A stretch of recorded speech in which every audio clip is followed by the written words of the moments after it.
Arizona is preparing to take out a $700 million loan. This as the state faces a $2 billion current year deficit and an even bigger problem next year.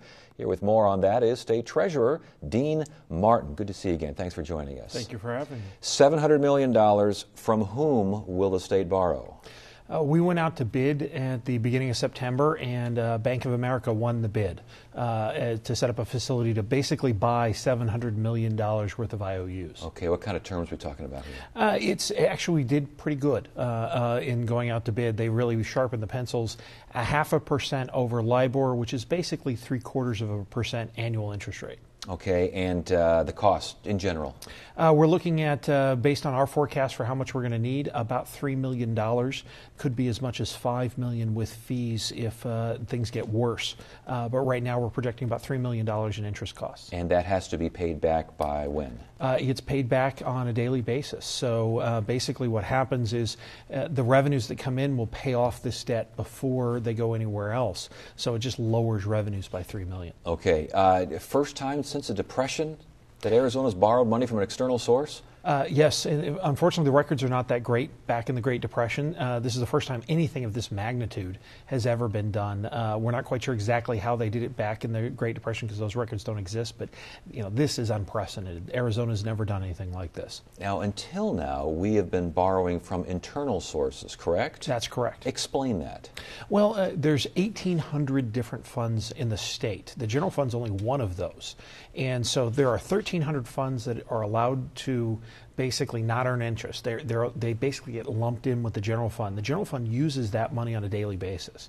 There's another 500 that are allowed to earn interest.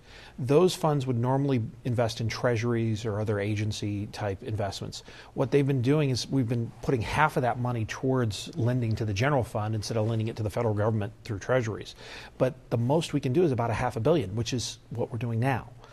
So we basically tapped out our internal line of credit. And that involves IOUs? Yes. This whole process is essentially IOUs. We're selling the IOUs to raise the cash rather than sending them out. If for some reason we couldn't sell them, those IOUs would have to go out in lieu of paychecks. Okay. Is there some reason we couldn't sell them? This is what happened in California. Basically, they weren't balancing the budget. The banks eventually said, you know what, we're tired of this. We're going to cut you off.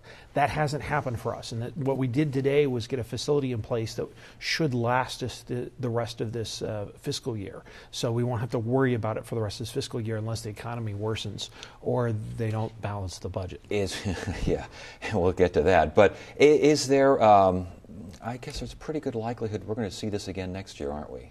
Yes. We're looking at, by January, being as much as $1 billion in the red, only because of this leaseback thing that they're doing that's going to bring in cash. Does it keep us not going worse than that? But, what happens is, assume they just balance the budget and they actually get this $2 billion hole fixed. That means we stop digging the hole deeper on a cash flow basis. It doesn't start to replenish the reserves of the state. We actually need revenues to exceed expectations before we'll actually start seeing those balances improve. And as far as the short-term cash shortfall business has been going on, how long has it been going on? We predicted this last year, that this would happen back on April 15th. The state would run out, and it happened exactly as we predicted. Right on April 15th of this year, we ran out of money. Now, put this in perspective. In January of 2007, the state had $2.4 billion in cash in the bank. January of 2008, $1.8 billion.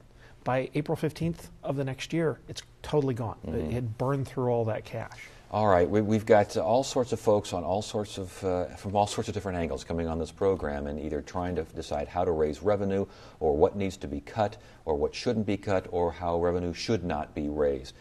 What do you see from where you sit? What needs to be done? Does it have to be a combination of taxes and cuts? And if so, why isn't the legislature working on a combination like that? Well, the solution is fairly simple. Don't spend more than you make. We got into this mess because the state continued to grow the budget as the economy got worse. I mean, if you look at this study that just came out, the Pew Research study, Arizona is the second worst state after California. Our budget deficit is 42% of our budget. The average state is 17%. But if you look at what happened over the last couple of years, they increased operating liabilities 10.5% in '08 and compounded another 6.6% in '09. If you get rid of that compounded increase, we're the same as almost every other state out there. So half of our problem is actually self-inflicted.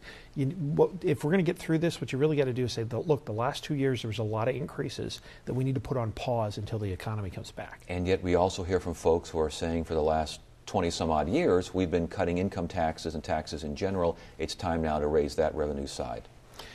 There's never a good time to raise taxes, but right now it's the worst. I mean, you've got people that are struggling to make ends meet. You got people who are having a hard time, paying their mortgage, paying their rent. To go and raise taxes on them, that's only going to cause more foreclosures. You're going to cause more people not to be able to get through this tough time. I mean, think of it like a business. When you're having trouble selling cars or selling TVs, you don't raise prices, you lower them. If you were to raise like a sales tax, that's going to raise prices on everything. It'll actually, I think, prolong a recession, and we have data that shows that. Are we too dependent on a sales tax? Should property taxes be more in the mix? Well, everybody talks about this having some sort of flat, stable revenue stream. That's like asking for a unicorn. It doesn't exist. Every type of taxation has volatility because you tax people or things, either income or property. You need to realize that every type of tax, property, sales, income, all has volatility. Recognize the volatility rather than trying to find one that's stable, because you can never find one that's perfectly stable. All right, we got to stop it right there. Good luck getting that money in.